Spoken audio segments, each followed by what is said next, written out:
So today's meat on the bone segment is actually going to be on how to use money as a tool to build lasting wealth. So I was reading this article that was written by a Garrett Pettigrew on medium.com, and he had a lot of good things to say. So I thought it was very appropriate for today's show. And this topic is inevitably a favorite. So many people don't have enough money. They spend too much money. They don't make enough money to cover what they spent, which means they take on too much debt, and they couldn't spot an investment if it literally spit in their face. There are a lot of great books on money management too. I mean, a lot of great books, yet the financial education of most Americans is lacking, which is why we do this show each and every single week. So today we're actually going to do a two-part meat on the bone segment. In part one, we're going to talk about the fact that there are only 4 ways to build wealth. Yep, only 4. Okay, the first one, earn more money. The second one, spend less money. The third one, pay off debt. And the fourth one is to invest. Those are the only 4 ways. Every imaginable way you can think to build wealth can be boiled down into one or more of those 4 areas. So let's skim the surface on each one of them. The first one we said, Matt, was to make more money. And this sounds easy, but it's not always easy. It's simple in theory, but you got to put it into practical application. If you only have one source of income, one source of money, you're doing it wrong. Okay, you're doing it wrong because you are trusting that your employer will keep on paying you. And one day, the fact of the matter is they're not going to pay you anymore. And so do your future self a favor and figure out at least one other way to generate money. And there is a famous quote that goes something like this, and it says, the average millionaire has 7 sources of income. Think about that.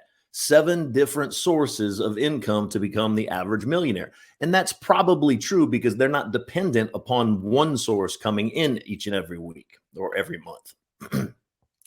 The second thing is to spend less money. And this doesn't mean that you need to stress over every single penny, but it does mean that you have to stop spending money before you make it. Credit cards. Okay. And stop spending more money than you make. Credit cards. Okay. So you got to be wise with how you're spending your money. Number 3 is to pay off debt. When you accrue debt from spending more than you make, bottom line, this is bad.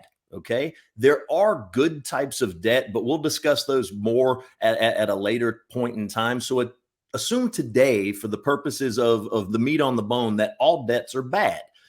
You need to use any extra money that you make to have to get rid of that debt. And there are many strategies in paying down debt, and they all have their merits. But until your debts are paid off, I wouldn't necessarily focus on investing.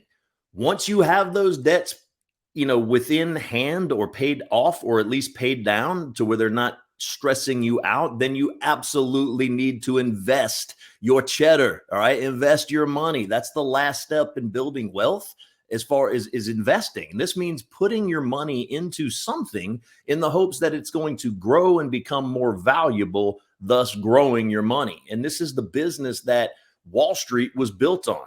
And as such, they've created tens of thousands of different ways that you can invest your money.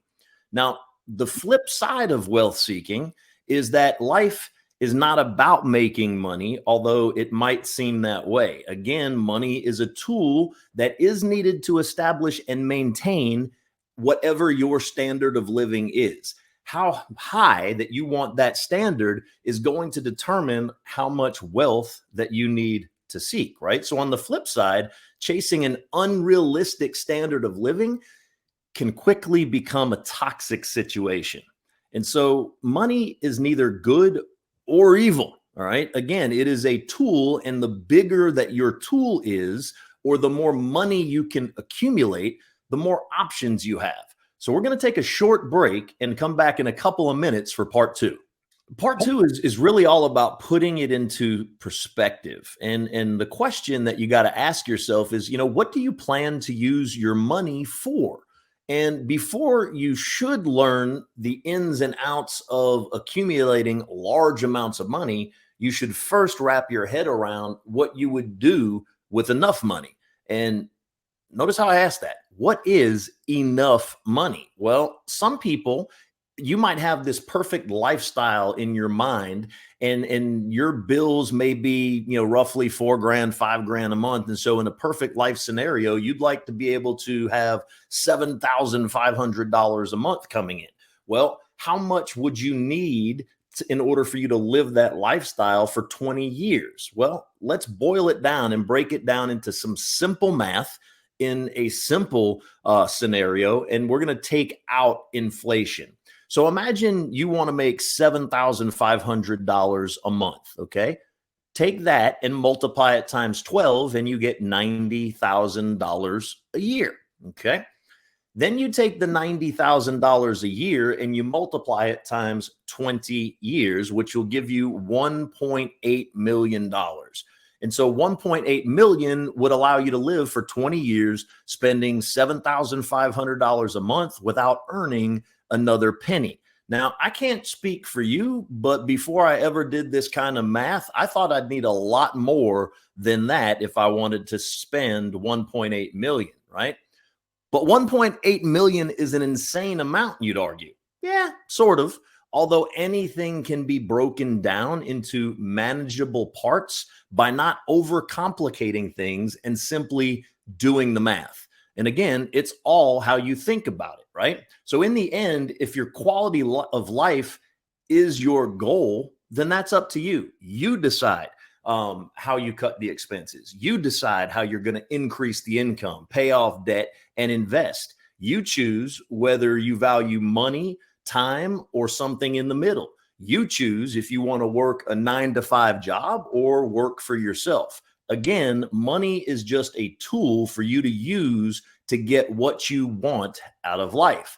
So I'm calling out the folks out there, right? If you are the primary breadwinner and the leader of your household, and you don't know necessarily where to start with putting all of those pieces of the financial puzzle together, I happen to know a guy. Please reach out to me today.